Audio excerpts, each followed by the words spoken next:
And then what Chicks else? serve the dudes in... I could talk about feminism. I don't know, you got Sarah Bessie on that. Well, I guess feminism is the radical notion that women are human, so most people I know are actually feminists, whether or not they admit it or not.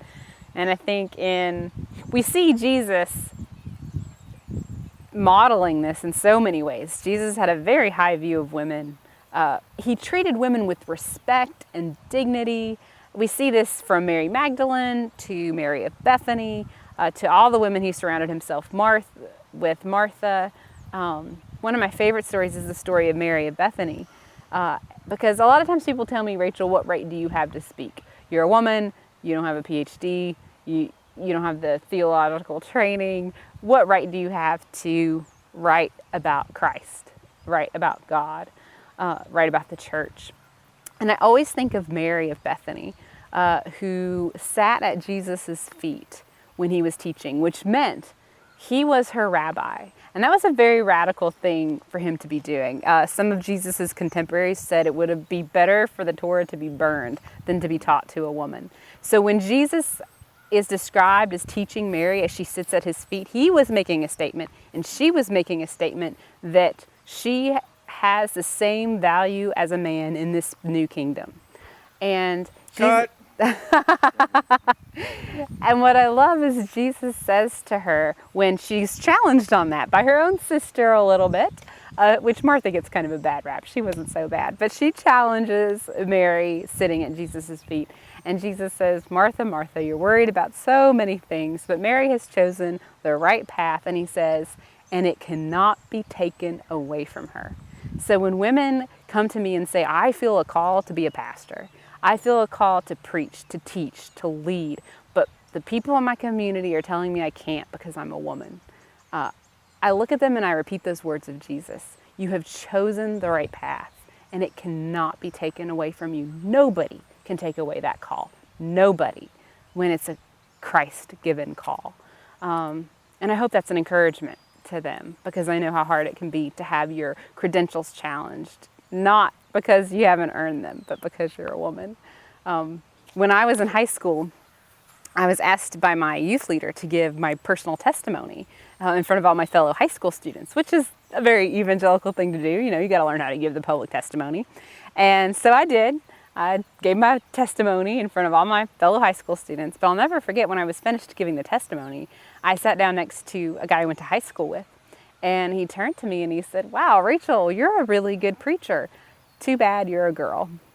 And what he meant was, what a waste of a gift when women in my tradition were forbidden from teaching and leading. And it breaks my heart to think of how many women have been told that. Oh, you're gifted to teach and to lead and to illuminate scripture. Too bad you're a girl. And I'm so glad I didn't believe that lie. It was one of the first little red flags in my mind that said, maybe this isn't the tradition for you. Maybe this isn't right. Yeah. I hear from women all the time who had similar experiences. I've heard from women who got up to speak at a Christian conference and a row full of men stood up and walked away in protest. I've heard women in seminary who said when it was their turn in the preaching class to give the sermon, nobody showed up because it was all men in the class and her, and only her professor showed up to hear her give the sermon. Well, that was in the Bible, though, right? Like when Jesus came in when the woman was preaching and he turned the tables over. That's something about money changers, women. I'll have to read it again. Yeah, it's frustrating and crazy that women can feel so demeaned when Jesus has such a high view of them, and even in the Apostle Paul, who gets kind of a bad rap among a lot of people for not celebrating women, actually did celebrate women often. He had very high praise for Priscilla and Aquila, whose names, like a husband and wife whose names rhymed. I mean, how cool is that? He had high praise for Priscilla, who was a teacher, high praise for Junia, who he describes as an apostle, high praise for Phoebe and Lydia and all these other women who were clearly leading and teaching in the church. So for people to say that the Apostle Paul forbade women from teaching and leading just isn't that just isn't the case. We have him giving some instructions to the Ephesian church about not letting women seize complete authority, but we don't see him forbidding women from teaching and leading all the way around. We see him celebrating them for doing it. So yeah. As long as you get lower pay, I don't mind. Yeah. Oh, the wage gap.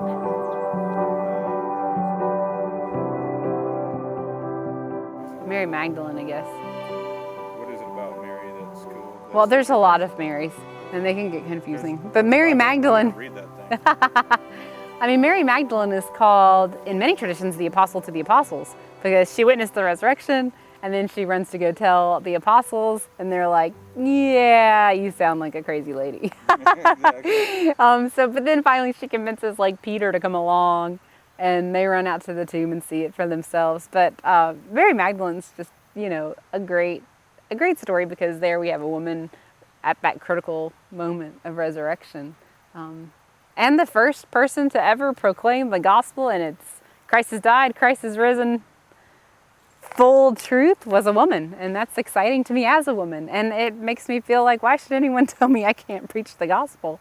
Mary certainly did a good job of it, and women have been doing a great job of it ever since then. So, I mean, throughout Scripture, I think re-examining the lives of the women in Scripture has been a really powerful and transformative and freeing and liberating experience for me, because I just see how God uses women, even in a very patriarchal culture like the one in which the Bible was written. We see God reaching and intervening and hearing women, and that's encouraging to me. I mean, there's still some rough parts, I'm not gonna lie. There's parts of Scripture where I'm like, oh my gosh, not a lot of women's rights stuff going on here. But I see a God who values women and hears women. The story of Hagar is another example of that, where Hagar's been banished from the house of Abraham and Isaac with her young son, Ishmael.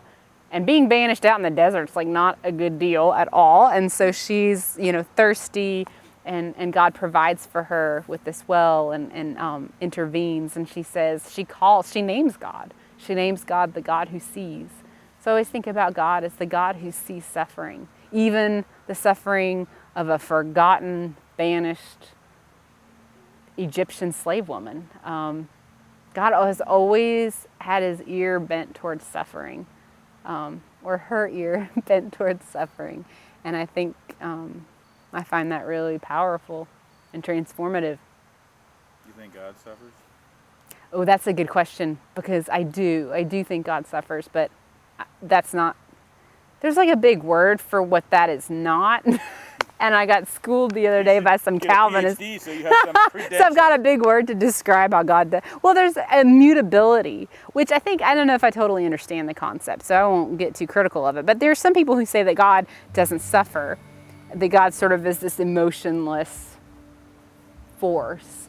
But I can't look at the cross and for a second conclude that God doesn't suffer. I mean, God has suffered in the way that we suffer. That's incredible to me, that God knows pain, that God knows sorrow, that God knows rejection, God knows what it's like to be despised and rejected. That is a powerful teaching I'm not willing to let go of, and why the incarnation is so powerful. It's, when Philip was talking to the Ethiopian eunuch, there's the story where the Ethiopian eunuch is riding through the desert reading scripture, and Philip just kind of appears there and sees this happening. And as a eunuch, this guy would have been forbidden from entering the temple grounds, forbidden from being baptized, forbidden from being part of the religious center in Jerusalem. But Philip has experienced Christ and this new kingdom, and so he starts this conversation with the Ethiopian eunuch, and he explains to the eunuch when God became, because the eunuch's reading through that Isaiah passage, but he will be despised and rejected.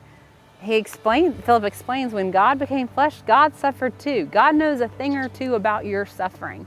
And the eunuch is so overwhelmed by this, so moved. He says, look, here is water. What is to prevent me from being baptized? And Philip could have said, well, your anatomy for one thing, that was supposed to keep you out of the kingdom. Your status as an outsider, your ethnic status, all of these things should keep you from the kingdom, but he didn't. He got out of the way. He let God move, and he baptized the eunuch in the first body of water that they could find. And I think that's really, he was sort of responding to that call from John the Baptist. Prepare the way of the Lord. Make his path straight. Get out of the way. God's moving through. I think the biggest, when Jesus said, with faith you can move mountains, I feel like some of the biggest mountains are those of our own making that we put in the way of God getting to people. I don't know what got me started on that, but God suffers. Roll Tide. Roll Tide. God suffers. Now I'm rambling. Yeah, that was great.